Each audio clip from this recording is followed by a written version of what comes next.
आज आप सभी बड़े आनंदित दिखाई पड़ रहे हैं।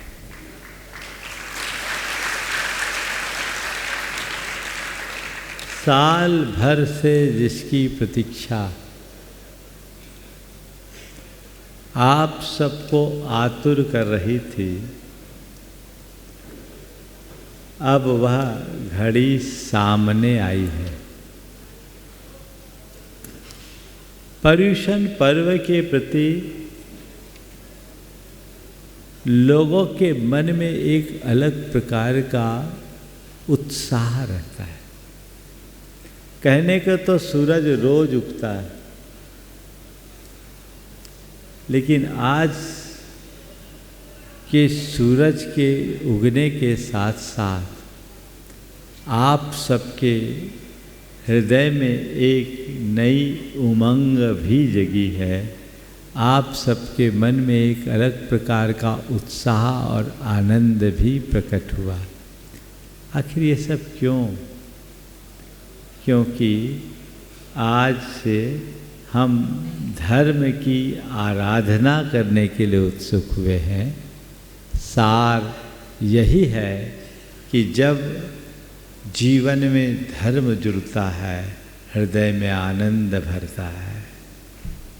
जब जब जीवन में धर्म जुड़ता है, हृदय में आनंद भरता है, तो अगर हृदय को आनंद से भरना है, धर्म से जुड़ जाना चाहिए। आज का पहला सूत्र। दशलक्षण पर्व हम लोग मना रहे हैं। इसका संबंध युग के आरंभ से है। हमें पता है कि छठे काल के अंत में 7 प्रकार की कुवृष्टियों से ये धरती 1 योजन नीचे तक चूर चूर हो जाएगी। उसके बाद 7 प्रकार की सुवृष्टियाँ होती है, जो सावन बदी एकम से लेकर भादो सुदी चौथ तक 49 दिवस तक रोज होती, और उससे फिर सभ्यता की शुरुआत होती। और हमने उस दिन से धर्म की आराधना शुरू की। क्षमादिक 10 धर्मों को 10 दिन तक आराधना की परंपरा हमने उसी दिन से प्रारंभ की, जिस दिन से सभ्यता की शुरुआत हुई, युग का आरंभ हुआ। तो हम ये कह सकते हैं कि धर्म की आराधना हमारी सभ्यता का मूल है। हमारी सभ्यता की शुरुआत ही धर्म से हुई है। इसलिए धर्म को अपनी सभ्यता और संस्कृति का मूल अंग मानकर चलना चाहिए। बंधुओं, जब हम धर्म की बात करते हैं तो हमारे अंतरंग में प्रायः पूजा पाठ और धार्मिक क्रियाएं सामने आती। निश्चित धार्मिक क्रियाएं, उपासना, पूजा पाठ या जितने भी रिचुअल्स हैं वे हमारे धर्म के अंग हैं। लेकिन ये दशलक्षण धर्म हमें बहुत बड़ी प्रेरणा देता है कि बाह्य क्रियाएं धर्म का बाहरी रूप है। अंतरंग तो अपने भावों की निर्मलता है, भावों की विशुद्धि है। इसलिए जैन धर्म में दशलक्षण पर्व को महापर्व, पर्वाधिराज की संज्ञा दी गई। और इस पर्वाधिराज में आप आराधना किसकी कर रहे हैं? 10 दिन तक किसकी आराधना करना है? क्षमा, मार्दव, आर्जव, शौच, सत्य, संयम, तप, त्याग, आकिंचन और ब्रह्मचर्य जैसे उदात्त गुणों की, किसी तीर्थंकर की नहीं, किसी भगवान की नहीं, इन गुणों की, इन भावों की, जिससे हम अपने जीवन का गुणात्मक परिवर्तन कर सके, अपनी चेतना का आध्यात्मिक विकास कर सके। संसार में इकलौता जैन धर्म एक ऐसा धर्म है जिसमें जीवन मूल्यों की आराधना का पर्व मनाया जाता है। उसका नाम है दशलक्षण धर्म, उसका नाम है पर्युषण पर्व। संसार में इतने धर्म हैं, किसी धर्म में आपको ये बात देखने को नहीं मिलेगी। और ये जैन धर्म की विशेषता है कि हम रिचुअल से ज़्यादा स्पिरिचुअल को महत्व देते हैं। हमारी पूजा आराधना भी अपनी आंतरिक शुद्धि के लिए है। हम कहते हैं बंदे तद्गुण लब्धे। तो हमारा उद्देश्य 10 दिन की पूजा आराधना मात्र का नहीं, 10 दिनों में हम अपने अंदर उतर कर अपने चैतन्य गुणों की आराधना करें और उन चैतन्य गुणों की आराधना करके अपनी चेतना को विशुद्ध और निर्मल बनाने की सीख ले। तब ये दशलक्षण पर्व मनाना सार्थक होगा और तभी आपके इस श्रावक संस्कार शिविर में भागीदारी का कोई अर्थ होगा, कोई लाभ होगा। तो अपने अंतरंग में ऐसे भाव को हम सबको जगाना है। आज सबसे पहला दिन है और सबसे पहले दिन की शुरुआत किससे? क्षमा से। एक बात हृदय में धार लो, जब तक तुम्हारे हृदय में क्षमा भाव नहीं जगता तब तक धर्म अंकुरित नहीं हो सकता। हम चाहे कितना भी धर्म करें, चाहे कितना भी त्याग करे, चाहे कितनी भी तपस्या करे, चाहे कितना भी व्रत करे, चाहे कितना भी उपवास करे, चाहे जितना भी पूजा करे, चाहे जितना भी पाठ करे, चाहे जितना भी दान करे, चाहे जितना भी पुण्य करे, यदि हृदय में क्षमा नहीं तो सब व्यर्थ है। क्षमा भाव के बिना धर्म भाव का आविर्भाव नहीं हो सकता। इसलिए आज अपने मन को निर्मल बनाने का संकल्प ले और मन में क्षमा भाव को जगाने का भाव प्रकट करे। जब भी क्षमा की बात होती है, अपने मन से पूछो, क्षमा करने का भाव होता है? क्षमा करना और क्षमा मांगना बहुत कठिन सा हो गया है, हो गया ना। संत कहते यदि किसी के द्वारा कुछ हो जाए तो उसे भूल जाओ, क्षमा कर दो। कैसे करे महाराज क्षमा? बड़ा मुश्किल होता है। आप लोग भी क्षमा करते हैं? 4 प्रकार की क्षमा है।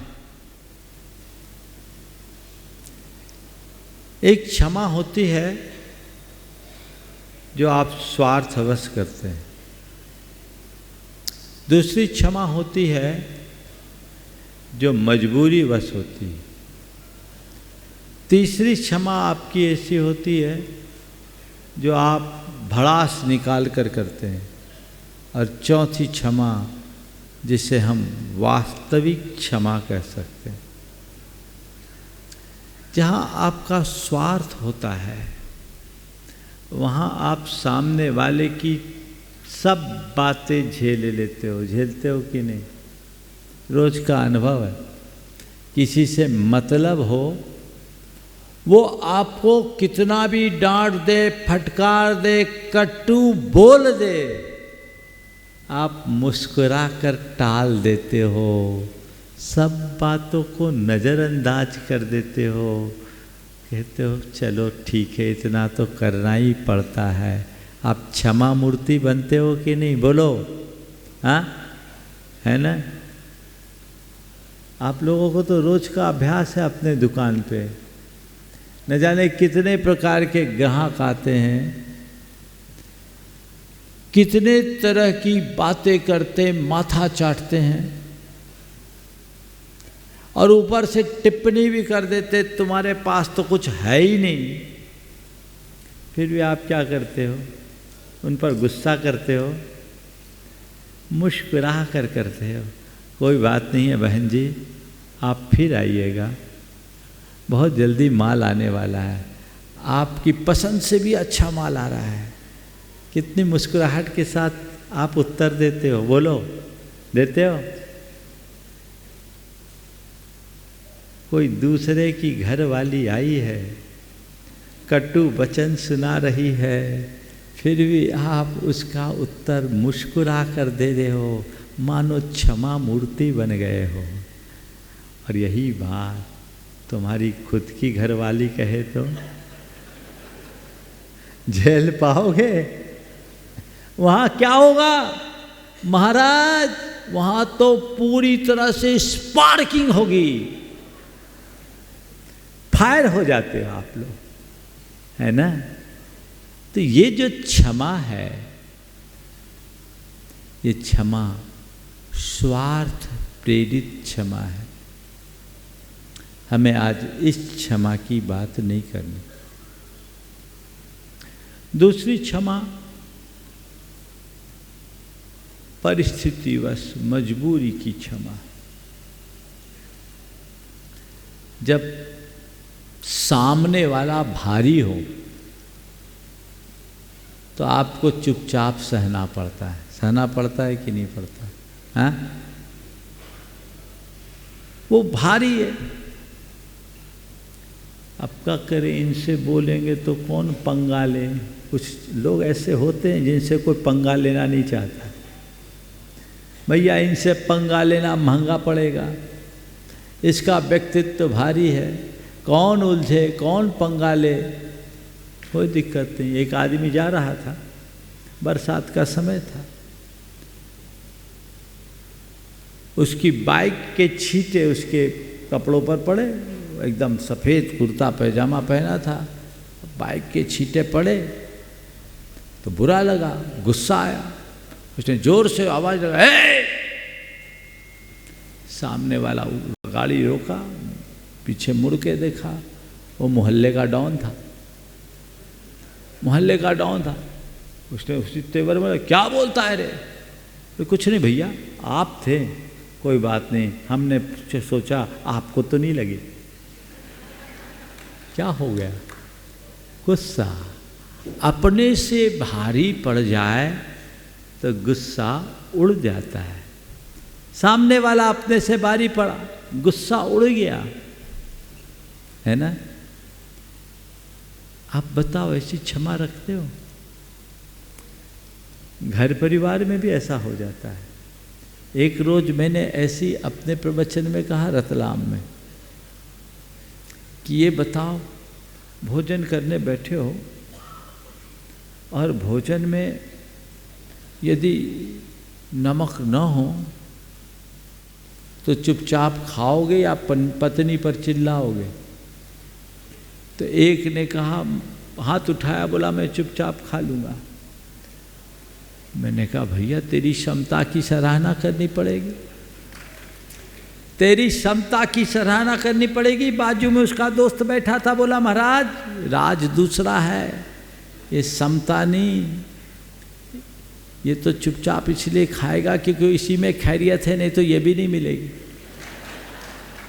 वो इतनी भारी है, जो मिले सो खाओ। जब सामने वाला भारी होता है तो आप हल्के हो जाते हो, वहाँ आप क्षमा मूर्ति बन जाते हो। ये क्षमा क्षमा नहीं, एक प्रकार का समझौता है। यहाँ अंदर तो गुबार है, पर घूंट पी के रहना पड़ रहा है। चेहरे पर भले मुस्कान है, पर दिल में तूफान मचा हुआ है। ये क्षमा धर्म नहीं है। तीसरी स्टेज है,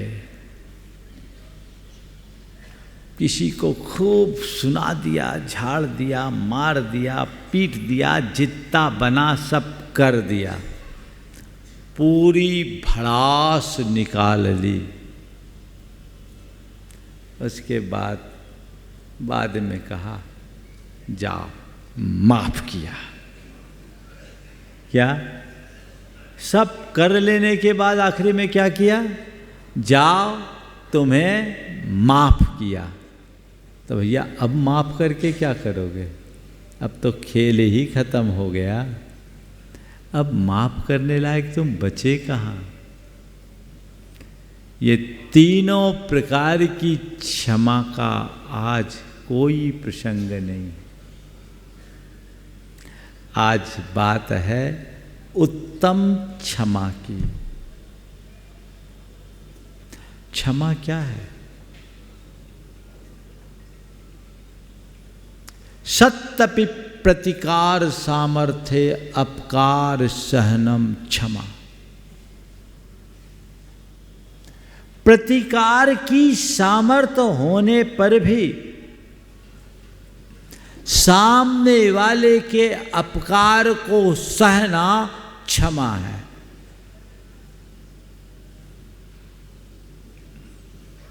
उत्तम क्षमा। कोई कुछ भी कह दे, कोई कुछ भी कर दे, कैसा भी कुछ हो जाए, क्षमा हो। अपने अंदर ये क्षमा भाव कैसे विकसित हो? बड़े बड़े महामुनि राज इस क्षमा धर्म का उत्तम रीत्या पालन करते हैं। उत्तम क्षमा के धनी तो वे मुनि राज ही होते हैं, जो कोई कितना कुछ भी कह दे, कोई प्रतिकार नहीं करते, सामने वाले के अपकार को सहज भाव से स्वीकार कर लेते हैं। लेकिन आप आम गृहस्थ हो, मैं आज आपकी चर्चा करना चाहता हूँ। आपकी उत्तम क्षमा कैसी होगी? बोलो, उत्तम क्षमा कैसी क्षमा? क्रोध का कारण आने पर भी क्रोध न करना क्षमा है ना? कर पाओगे? महाराज बहुत कठिन है, पर कुछ कठिन नहीं, किया जा सकता है। 4 बातों को आत्मसात कर लीजिए। पहली बात, सहिष्णुता का विकास। दूसरी बात, नज़रअंदाज कर देने की वृत्ति। तीसरी बात, सकारात्मकता का विकास। और चौथी बात, विनोद प्रियता की आदत। ये चारों बातें यदि आत्मसात हो जाए तो कुछ भी नहीं होगा। सबसे पहली बात है सहिष्णुता का विकास, सहन करने की आदत। कोई किसी ने कोई दुर्व्यवहार किया, कोई दुष्प्रसंग हुआ, उसी में व्यक्ति के जीवन में खलबली आना शुरू हो जाती है, खलबली मचती।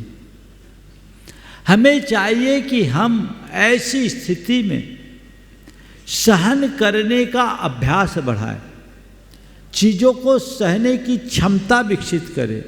ठीक है, जो कुछ है हो गया। आप जितने सहनशील बनोगे उतने क्षमिष्णु बनोगे। सहे। गुरुदेव ने एक बहुत अच्छा हाइकू लिखा, कहो न सहो सही परीक्षा यही, आपे में रहो। कहो न सहो सही परीक्षा यही, आपे में रहो। अगर आप अपने स्वरूप का बोध रखोगे, आपे में रहोगे, मन कभी क्षुब्ध नहीं हो पाएगा। मन क्षुब्ध कब होता है? जब हम आपा खो बैठते हैं। और आपा कब खोता है? जब हम चीज़ों को बर्दाश्त नहीं कर पाते। संत कहते चीज़ों को बर्दाश्त करने की क्षमता विकसित करो, आपे में रहना सीखो, सहना सीखो, कहना नहीं। क्षमा शब्द संस्कृत के क्षमु धातु से बना, जो सहन करने के अर्थ में प्रयुक्त है। जो जितना सहता है वो उतना क्षमावान बनता है, और जो जितना क्षमावान होता है वो उतना क्षमतावान बनता है। सह लो, कहो मत। मेरे संपर्क में एक सज्जन है जिनकी धर्म पत्नी बड़ी कर्कशा है। कर्कशा, और वह भी अपने पति के प्रति कभी ढंग से बात ना करे, और 4 आदमी के सामने तो और ज़्यादा। अगर कोई सामने आ जाए तो एकदम सामने वाले का पानी उतार दे। लेकिन एक रोज ऐसा हुआ, मेरे कक्ष के बाहर ही वो अपने पति को बड़ा उल्टा सीधा सुना रही थी, और आवाज़ इतनी तेज थी कि सब मेरे कानों तक आ रही थी। सुनकर मुझे भी तरस आ गया कि धन्य है, वो झाड़े जा रही है और ये कुछ बोले नहीं, चुपचाप सुने जा रहा है। करीब 5-7 मिनट तक जली कटी सुनाकर वो तो चले गई। वो मेरे कमरे में आया, मैं देखकर दंग रह गया। उसके चेहरे पर बिल्कुल सहज मुस्कान थी, जैसे कुछ हुआ ही नहीं, एकदम सहज, जैसे कुछ हुआ ही नहीं। मेरे पास आया, मैंने कहा क्या बात है भाई? बोले महाराज ये सब तो चलता ही रहता है, ये सब तो चलता ही रहता है, ये आज की बात थोड़ी है, 35 बरस से सुन रहा हूं, 35 बरस से सुन रहा हूं महाराज, मैंने मान लिया। उसकी आदत है बकने की, तो मैंने आदत बना ली सुनने की। महाराज क्या बताऊं, मैं चाहता था आपके मार्ग में आने की, मेरे घर वालों ने जबरदस्ती मेरी शादी कर दी, पर मेरी नियति में तो तपस्या लिखी थी, तो शायद मेरी पत्नी ही मेरी तपस्या का निमित्त बनकर आई है। मेरी धर्म पत्नी ही मेरी तपस्या का निमित्त बनकर आई है। महाराज मैं यही सोचता हूँ, ये बोले और मैं चुपचाप सहूँगा तो मेरी तो कर्म की निर्जराही होगी, मेरी समता बढ़ती है। और महाराज मैं ये सोचता हूँ क्यों उसे बोलूँ, क्यों उसे बोलूँ, झेलना तो मुझे है ही, क्योंकि 7 फेरे लगाकर और बैंड बाजे बजाकर घर लाया हूँ। क्या जवाब दिया? 7 फेरे लगाकर और बैंड बाजा बजाकर घर लाया हूँ। महाराज निभाना तो मेरी जिम्मेदारी है, यदि वो ना समझ है तो क्या हुआ, मुझ में तो समझदारी है। मैं आपसे पूछता हूँ, क्या ऐसी समझदारी आप में नहीं आ सकती?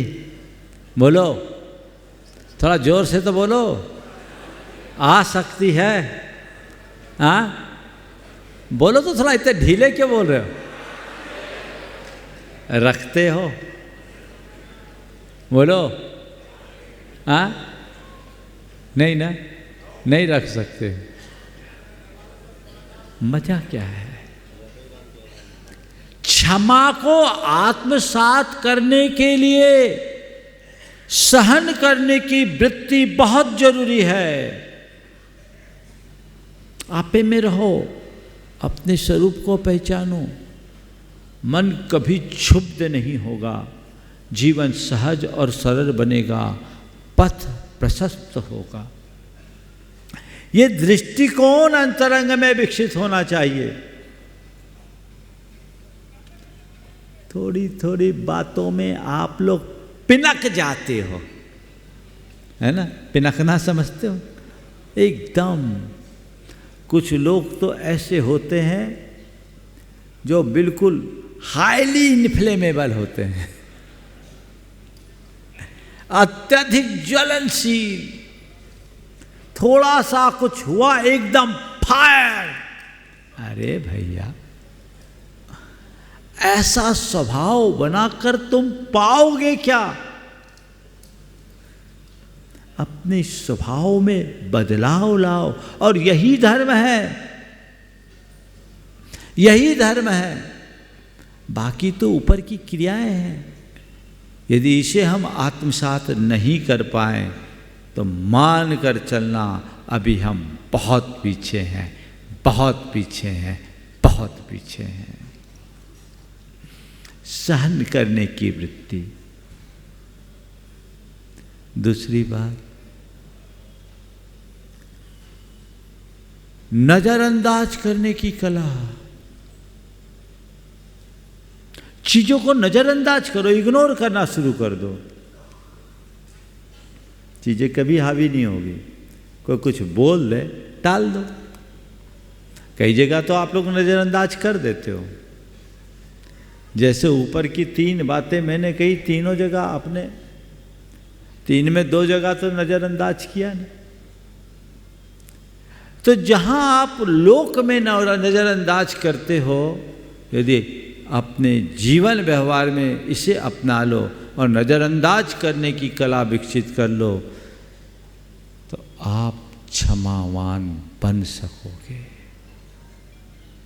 सहन करो, नजरअंदाज करो, चाहे जो हो जाए ठीक है, इग्नोर कर दो।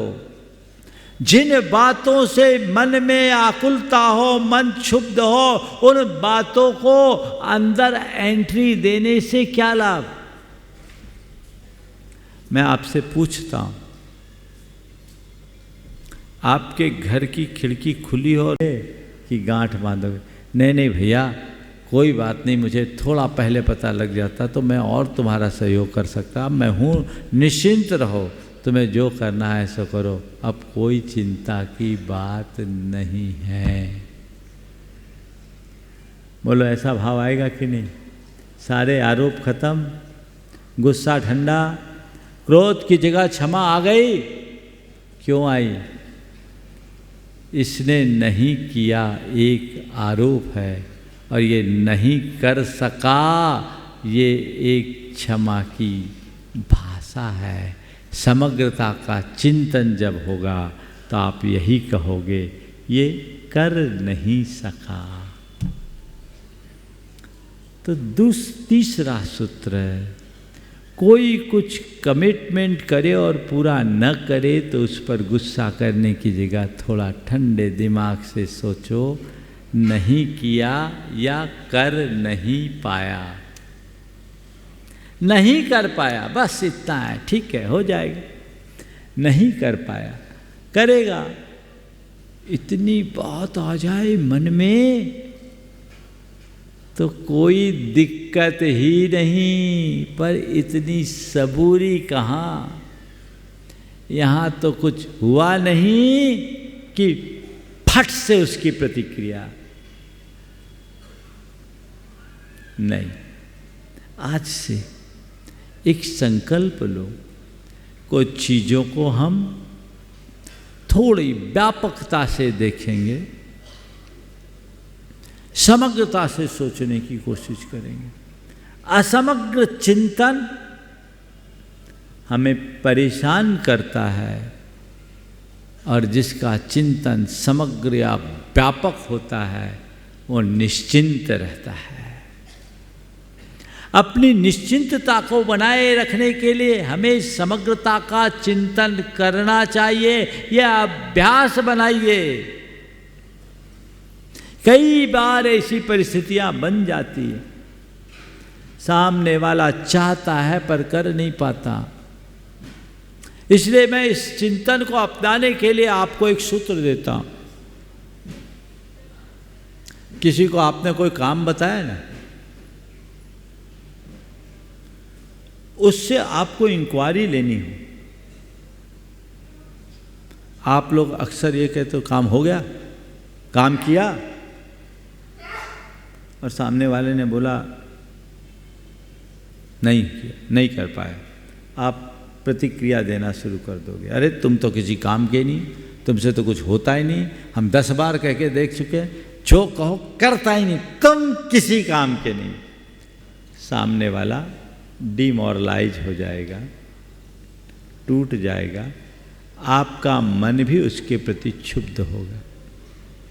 इसके स्थान पर यदि आप उससे पूछो वो काम तो हो गया होगा, मैंने जो तुम्हें बताया वो काम हो गया क्या? हो गया होगा। अब वो बोलेगा हाँ हमने करने की कोशिश तो की थी, लेकिन इसमें ये प्रॉब्लम आ गई, मामला यहाँ अटक गया। सामने वाले को अपनी बात कहने का अवसर मिल गया, और जब उसको अपनी बात कहने का अवसर मिल जाता है, आपको सुनने का भी मौका मिल गया, तो आपकी प्रतिक्रिया अनुकूल होगी कि नहीं? बोलो, प्रतिक्रिया अनुकूल होगी ना? तो अपनी प्रतिक्रिया को अनुकूल बनाने का ये तरीका है, आप अपने बोलने का तौर तरीका बदल दे। सीधे सीधे आदेश की आदत से बचे, संभावनाओं को तलाशने की कोशिश करे, चीज़ों को बर्दाश्त करने की और नज़रअंदाज करने की क्षमता विकसित होगी, और आप क्षमावान बन सकोगे। आगे चलूं और देखो, असमग्र चिंतन आखिरी है सकारात्मक सोच। सोच को सकारात्मक बनाइए। कहीं भी कुछ भी हो, सकारात्मकता से सोचने की कोशिश कीजिए। कैसे?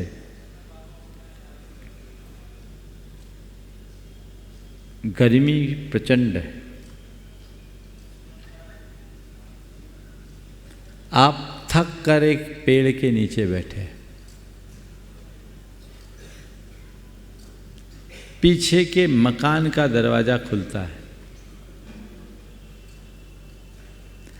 भीतर से एक सज्जन निकलते हैं, आपको देखकर पूछते हैं कि गर्मी बड़ी प्रचंड है, आप बड़े थके मालूम पड़ते हैं, पानी चलेगा क्या? अब बोलो, आपके मन से क्या होगा? आप स्वीकार करोगे, सामने वाले को धन्यवाद दोगे कि नहीं दोगे? बोलो, देंगे ना? इतना बढ़िया आदमी बिना मांगे पानी, आप कहोगे बड़ी कृपा होगी। और वो आदमी घर के अंदर गया, 15 मिनट बीत गए, पानी नहीं आया, न पानी आया न वो आदमी। अब बोलो, अब क्या चलेगा? बोलो, क्या होगा?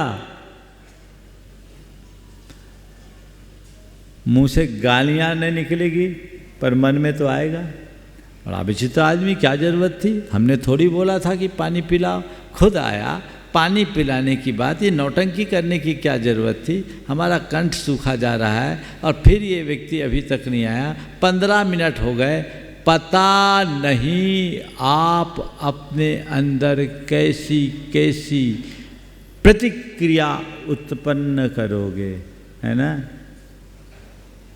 और जितनी प्रतिक्रिया ये सब क्या है? Negative, negative. लेकिन 15 मिनट बाद वो आदमी आया और खाली हाथ नहीं आया, एक ट्रे लेकर आया है और ट्रे में पानी के साथ साथ ठंडाई का गिलास भी है।